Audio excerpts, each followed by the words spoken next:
అంటే ప్రస్తుతం మంత్రులే సైకిల్ మీద తిరుగుతున్నారు, రాష్ట్రంలో పథకాలు అమలు అనేది జరగకపోవచ్చు అని చెప్పి కూడాను పరోక్షంగా చెప్తున్నారు అని ఈయన చెప్తా ఉన్నాడు. మన చెవులు పూలు పెడతా ఉన్నాడు. ఈయన చెప్పిన మాట కనీసం ఈయన కొడుకు ఇండు, ఈయన దత్తపుత్రుడు ఇండు. ఎవడింటా ఉన్నాడు చెప్పు? ఒక్కొక్కరికి ఒక్కొక్క ప్రైవేట్ చాపరు, ఒక్కొక్కరికి ఒక్కొక్క ప్రైవేట్ విమానము. ఈరోజు నీకు అక్కడ ఎయిర్పోర్ట్లోకి పోతే 3 విమానాలు కనిపిస్తాయి, 3 చాపర్లు కనిపిస్తాయి. ఈ ఎయిర్పోర్ట్లో కానీ హైదరాబాద్ ఎయిర్పోర్ట్లో కానీ. వీళ్ళు ఎక్కడుంటే అక్కడ ఒక్కొక్కరికి 2. వీళ్ళు మిగతా విషయాలన్నీ వీళ్ళు ఇట్లన్నీ కథలన్నీ మనకు సోది చెప్తారు.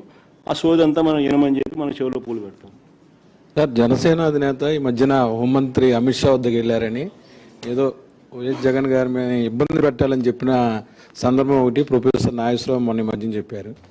అయితే అమిత్ షా చివాట్లు పెట్టి రాజకీయాల్లో నమ్మదగిన వ్యక్తి చంద్రబాబు కంటే జగనే బెటర్ అని అన్నట్టు కూడాను ఆయన అన్నారు. అది బాగా ట్రోల్ అవుతుంది ఇప్పుడు.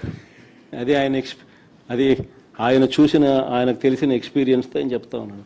చంద్రబాబు నాయుడును చూసినాడు, జగన్ను చూసినాడు. ఇప్పుడు చంద్రబాబు నాయుడు గారి పాలన చూస్తూ ఉన్నాడు, జగన్ చేసిన పాలనను చూశాడు.